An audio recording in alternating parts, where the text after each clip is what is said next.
জিরালে বলতে কি জাহাপনা? সুখে আছে কি আমার এই সুজলা সুফলা শস্য শ্যামলা এই নিরাজপুরের লক্ষ কোটি প্রজা সাধারণ?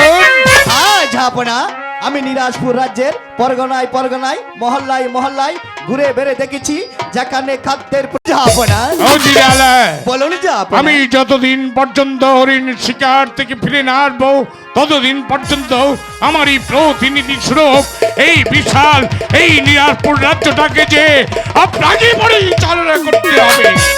জাহাপনা, আপনার অবর্তমানে আপনার এই বিশাল রাজ্যটা আমি কি পরিচালনা করতে পারবো জাহাপনা? ও জিরালা, বলুন আমার জাহাপনা। বিশ্বাস আমার এই অবর্তমানে এই নিরাজপুর রাজ্যটা যে আপনি পরিচালনা করতে পারবে। ঠিক আছে জাহাপনা, আপনি যখন আমার উপর এতটুকু বিশ্বাস রাখেন তখন আমি আপনার সম্মুখে দাঁড়িয়ে আমি আপনার কাছে ওয়াদাবদ্ধ হচ্ছি, প্রয়োজন হলে উজিরালার জীবনটা উৎসর্গ করে দিবে, তবু আপনার মান মর্যাদা অক্ষুণ্ণ রাখবে জাহাপনা। ও জিরালা, বলুন জাহাপনা। শুনে সত্যি আজ আমি আনন্দিত। তাহলে আপনি আর বিলম্ব না করে এই মুহূর্তে আমার শিকারের আয়োজন করুন। চলুন, আজকের মতো দরবার এখানে আমি সমাপ্তি ঘোষণা করলাম।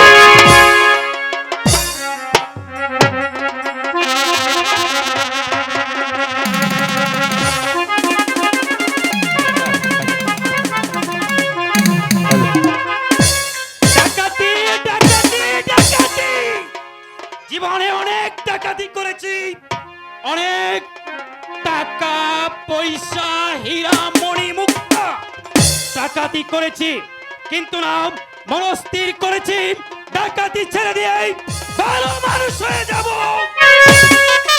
তবু ডাকাতি আমি আর করব না। না, একারে আর দেখা যাবে না। সর্দার যদি এসে পড়ে তাহলে আমার যে যাওয়া হবে না। সর্দার আসার আগেই আমি চলে যাব। বেয়াকবের বাচ্চা, ডাকাতি ডাকাতি তোর করতেই হবে। বল বল, তুই ডাকাতি করবে কিনা? না, ডাকাতি আমি আর করব না। ডাকাতি করবে না?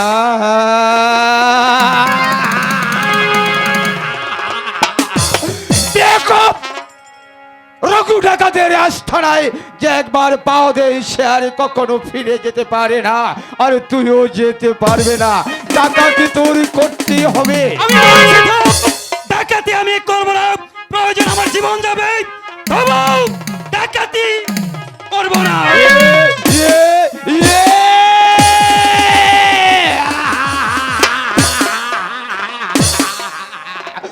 জীবন জীবন তোকে দিতেই হবে। তুই রঘু ডাকাতের আস্তানায় পাও বাড়িয়েছিস, যদি আমার সর্দারে রঘু ডাকাতের কথা মতো না চলেছি তাহলে তোর জীবনটাকে আমি এই মুহূর্তে শেষ করে দেব। তুমি হয়তো ভুলে গেছো তুমি ডাকাত আর আমিও ডাকাত। তোমার কাছে অস্ত্র আছে আর আমার কাছে অস্ত্র আছে, সুতরাং অস্ত্র থাকতে ভয় কিসের?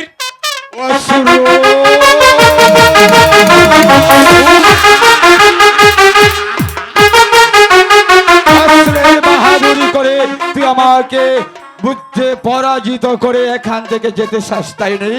অবশ্যই। আমি হয়েছি সর্দার রঘু ডাকাতের শিষ্য।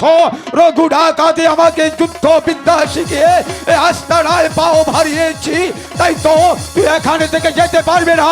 ওরে কালু, তুই যদি এখান থেকে যেতে চাস তাহলে তোর জীবনটাই আমি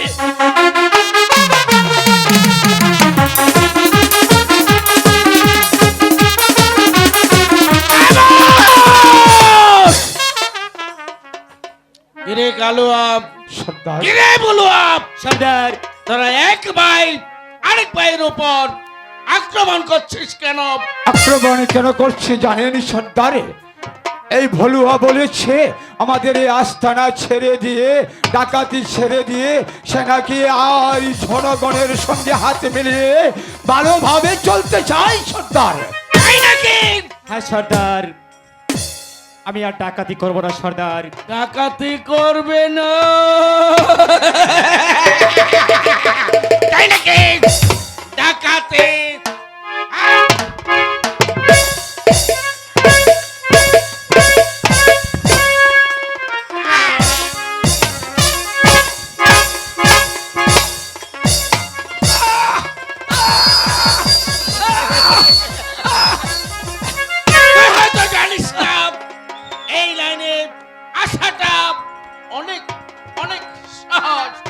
বেরিয়ে যেতে হলে তার যেতে পারবে যাবে শত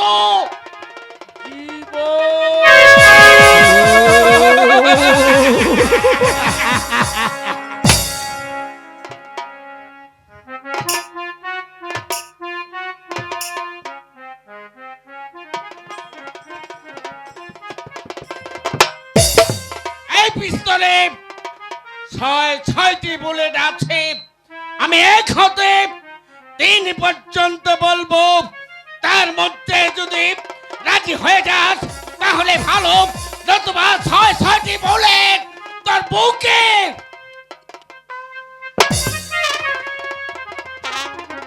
এক, সর্দার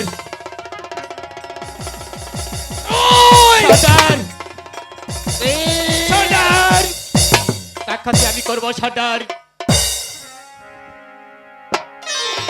বাজি ফেলাও, বাজি ফেলাও। আরে, আঘাত পেয়েছিস, তুই জানিস না আমরা ডাকাত হলো মানুষ। হ্যাঁ সর্দার। হ্যাঁ সর্দার। সর্দার এত পেশা থাকতে সর্দার ডাকাতি কেন বেছে নিলেন সর্দার? শুনবে?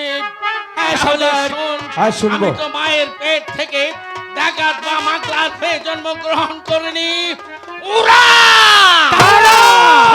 সমাজে বাস করা মুখোশধারী কয়েকটি শয়তান যারা মানুষের বুকের পাথর ভেঙে দিয়ে রেখে আঘাত হবে না, যারা মানুষকে নির্মমভাবে আঘাত করে মালিক হয়েছে বড় বড় মিল কারখানা। আমি তাদের প্রতিশোধ নেব। হ্যাঁ সর্দার, হ্যাঁ। সর্দার আমারও একটি ছোট সংসার ছিল। সংসারে ছিল ফুলের মতো ফুটফুটি ছোট একটি বোন। হঠাৎ রুগ্ন শায়িত হয়ে পড়ে থাকে। আমি কত ধনীদের কাছে গিয়েছি, আমাকে কিছু টাকা দাও, আমার ছোট বোনটা বিনা চিকিৎসায় তারপর মরে যাবে। দেয়নি, ওরা আমাকে সাহায্যের হাত বাড়িয়ে না দিয়ে আমাকে দিয়েছে কিনা, আমাকে দিয়েছে থোতপ, আমাকে করেছে আঘাত। তারপর তারপর কি হয়েছিল সর্দার? বিনা চিকিৎসায় ভুগতে ভুগতে আমার ছোট বোনটি এই পৃথিবী হতে চলে যায়।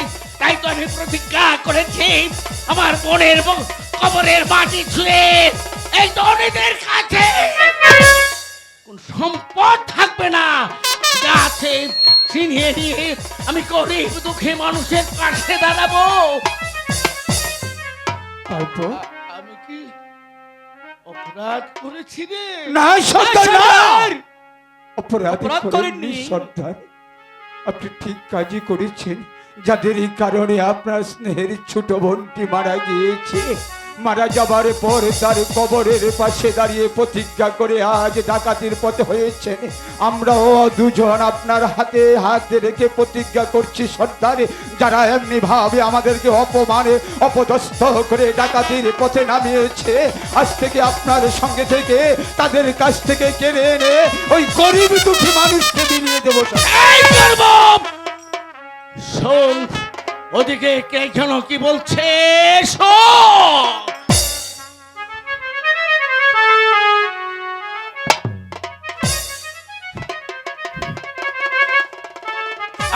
এই কালুয়াব, সর্দার, এই বুলুয়াব, সর্দার, আমি বলছিলাম কি, ডাকাতি তো করতে যাব, শিকারে যখন ভলুয়া করেছে আর আপনারা যখন মনের মধ্যে আনন্দ জেগেছে, এই আনন্দের উল্লাসের মধ্যে আর একটু আনন্দ করে নিলে কেমন হতো? তাই হোক, তাদের মনোভাবনা পূর্ণ হোক। সবাই ঠিক হয়।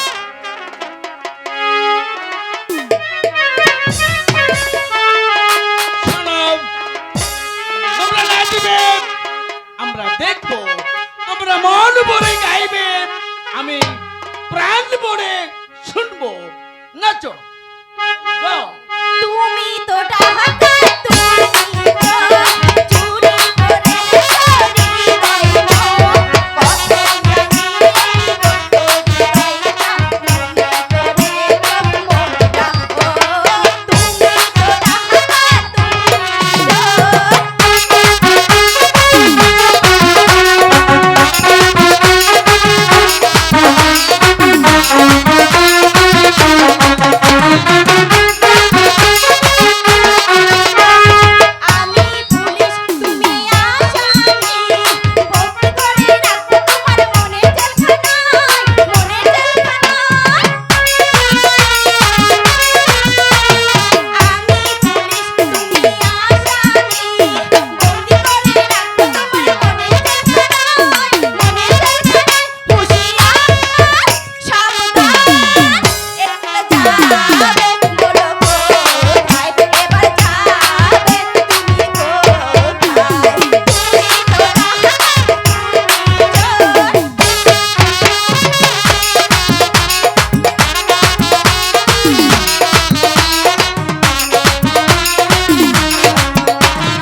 সর্দারি আমি ওদেরকে কিছু পথে এগিয়ে দিয়ে আসি। শুধু কিছু পথ এগিয়ে নয়, ওদেরকে আমাদের ডাকাতি করা হিরে জহরত যে সিন্ধুক আছে ওদেরকে দিয়ে দে, নিয়ে যা। সর্দার সর্দার সর্দার সর্দার সর্দার সর্বনাশ কি হয়েছে? সর্দার সর্দারি এই মাত্র আমি রাস্তার মধ্যে দেখে আসলাম নিরাশপুরেরই একাব্বর বাদশা এই পথ দিয়ে শিকারে যাচ্ছে। সর্দার এখানে আর দাঁড়িয়ে থাকবো না, বাচ্চা একাবরকে এই মন থেকে বিনা যেতে আমি তাকে যেতে দেব না। তার যা কিছু আছে আমরা ছিনিয়ে নেব। সর্দার চলে আয়।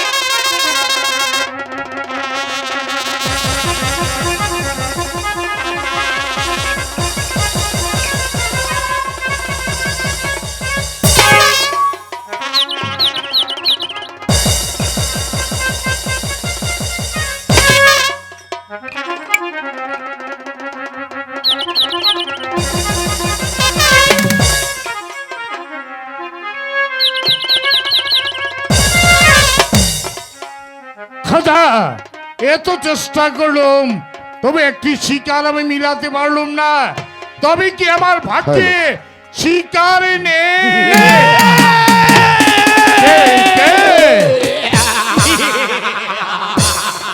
কে তোমরা? কি চাও তোমরা আমার কাছে? আপনার কাছে হীরা মুক্তা জহুরা সোনা গয়না যা কিছু আছে সব আমাদেরকে ছিনিয়ে দে। কে কোথায় আছো? এই বনবাস এটা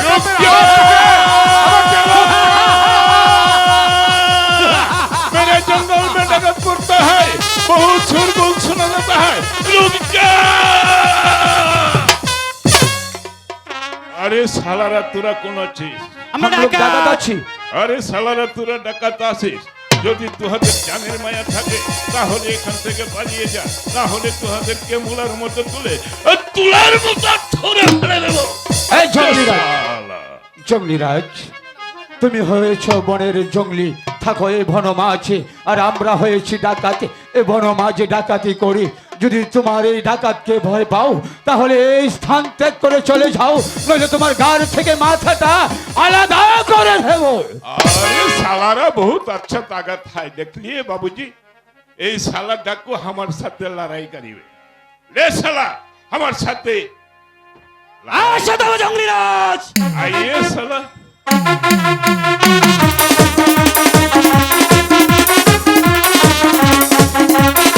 हट जा साला। আসো জঙ্গলিরাজ।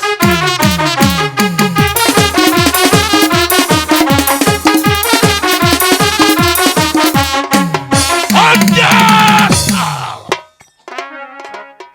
बताए तू कौन आशीष, जानवी आशीष तो তার मानवी পূর্বে তুমি বলো কে তুমি ভাই? আজ এই বনমাঝে ডাকাতের হাত থেকে তুমি আমাকে রক্ষা করলে। अरे, हमी जंगली मंगली आदमी अच्छे, हम यह पहाड़ पर्वत पे शिकार निकल कर ये चलिए। बताए तू कौन आशीष? জঙ্গলিরাজ, তুমি আমার পরিচয় জানতে চাও তাই না?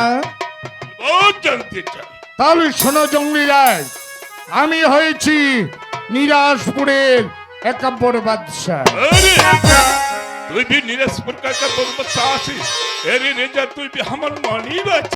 ले रेजा, हम तुहर इनाम ग्रहण करेगा। रुक जा रेजा, रुक जा। और दूसरा बात नहीं बताए, आप देख लिए ऐसा कपड़ा आपको कैसा बन गया।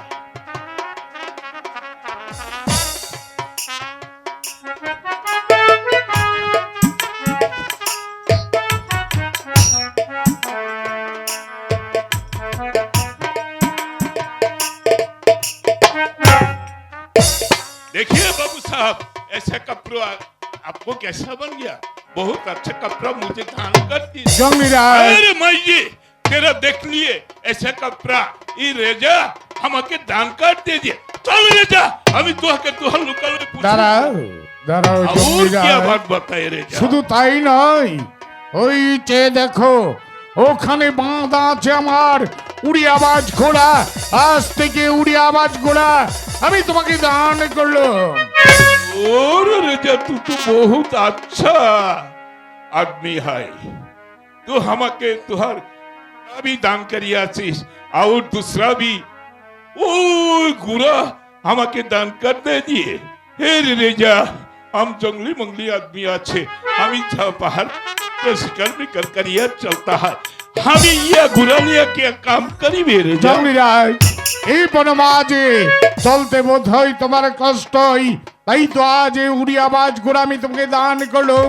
এই উড়িয়াবাজ ঘোড়ায় চড়ে যেখানে অন্যায় দেখবে সেখানে অসহায় মানুষের তা তুমি রক্ষা করবে, এই যে আমার মূল উদ্দেশ্য। अरे रेजा तेरा दाम तेरा नाम हमें ग्रहण करेगा। सुनिए ले रेजा, मेरा बात सुनिए ले रेजा।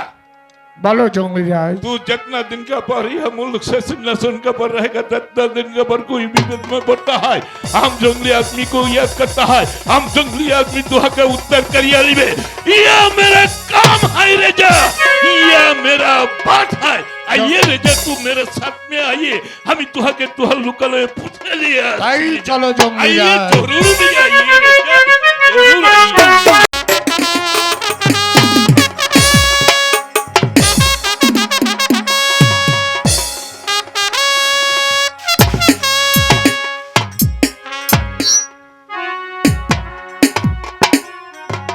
ও জিরালা, বলুন জাহাপনা। আমি শিকার থেকে ফিরে এসে জানতে পেরেছি এই বিশাল নিরাজপুর রাজ্যটাকে আপনি সুন্দরভাবে পরিচালনা করেছেন, তার জন্য সত্যি আজ আমি আনন্দিত। জাহাপনা, তার চেয়ে বেশি আনন্দিত আমি হয়েছি আপনি হরিণ শিকার থেকে সুষ্ঠু ও সুন্দরভাবে ফিরে এসেছেন, তার জন্য খুদা থালা রাব্বুল আলামিনের কাছে জানাই লাখো কোটি শুকরিয়া। কিন্তু জিরালা, বলুন জাহাপনা। শিকার থেকে ফিরে এসে আমি আরো জানতে পেরেছি আমার এই বিশাল নিরাজপুর রাজ্য ছেড়ে আমার এই রাজ্যের প্রজা সাধারণ এক এক করে চলে যাচ্ছে, তার কারণ কি? আমি তো বলতে পারবো না জাহাপনা। আর প্রজারা আপনার বিরুদ্ধে চলে যাবে কেন জাহাপনা? ও জিরালা, বলুন জাহাপনা। মান অভিমান ভুলে গিয়ে শুধু একটি বার খুলে বলুন তার কারণ। আমি যে বলতে সাহস পাচ্ছি না আমি জাহাপনা। আপনাকে অবদান করলাম, খুলে বলুন। কি বলবো জাহাপনা, আপনার কোনো ছেলে মেয়ে নেই, খুদা তাআলা রাব্বুল আলামিন আপনাকে আটকোরা করে রেখেছে, তাই নিরাজপুরের প্রজাসাধারণ বলা বলি করছে আপনার মুখ দর্শনে।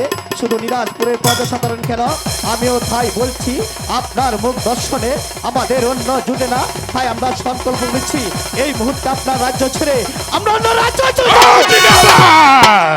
আমার অন্যে প্রতিপালিত হয়ে আমার রাজ দরবারে দাঁড়িয়ে এই কথা বলা সহজ আপনি কোথায় পেয়েছেন? যান যান এই মুহূর্তে বেরিয়ে যান। জাহাপনা, আমি আপনার বেতনভুক্ত কর্মচারী, ধমক দিয়ে হয়তো আজ আমার মুখ বন্ধ করতে পারবেন, তবে এই নিরাজপুরের লাখো লাখো প্রজার মুখ আপনি কিছুতেই বন্ধ করতে পারবেন না।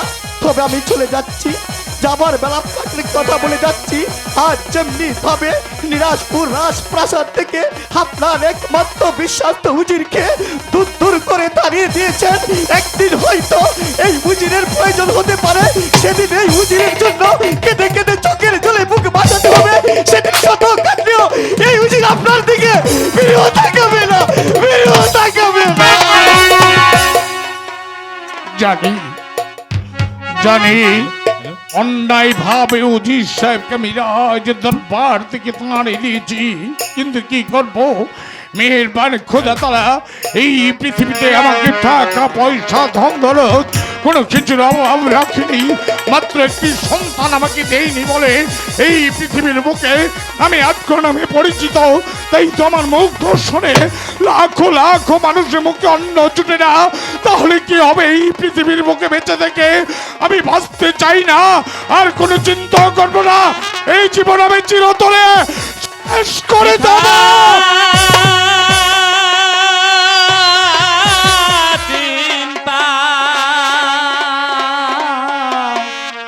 করো নারাজ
সংসারে আসে দুঃখ বারে বারে করবা তোমার হলে পারে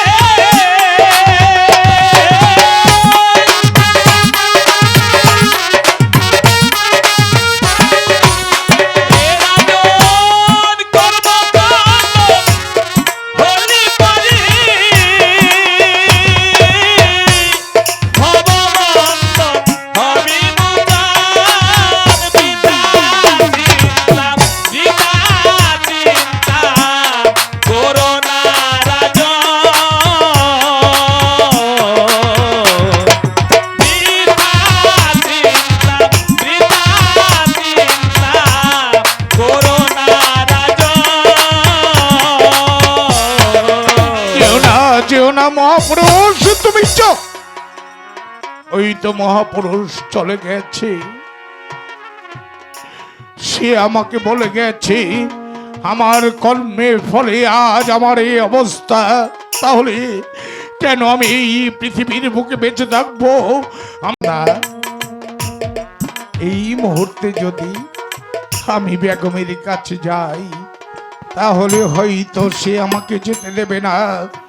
তাই তো আমি রাজ দরবার থেকে এই নিরাশপুর রাজ্য ছেড়ে আমি চিরদিনের মতো চলে যাব। এই নিরাশপুরের প্রজা সাধারণ তোমাদের একাব্বর বাদশা তোমাদের ছেড়ে এই নিরাশপুর রাজ্য ছেড়ে চিরদিনের মতো চলে যাচ্ছে। তাই তো এই বিদায় লগ্নে তোমাদের কাছে শুধু আমার একটাই অনুরোধ, কেউ যদি কোনোদিন আমার ব্যবহারে বা আমার কঠোর আমি কারো মনে এতটুকু আঘাত দিয়ে থাকি, তাহলে এই বিদায় লগ্নে তোমরা এই হতভাগ্য কাপড় বাচ্চাকে তোমরা ক্ষমা করে দিও, আমাকে তোমরা ক্ষমা করে দিও।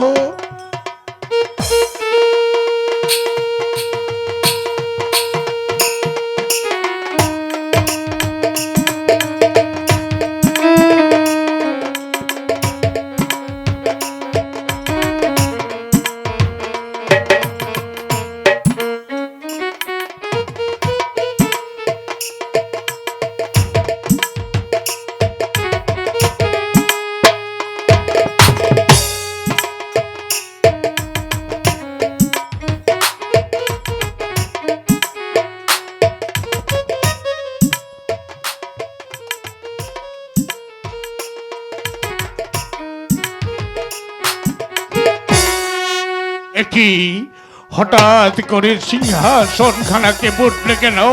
পিতা পিতা গো, তোমার দেওয়া এই সিংহাসনের মান মর্যাদা আমি ধরে রাখতে পারিনি পিতা, তুমি আমাকে ক্ষমা করে দিও পিতা, তুমি আমাকে ক্ষমা করে দিও।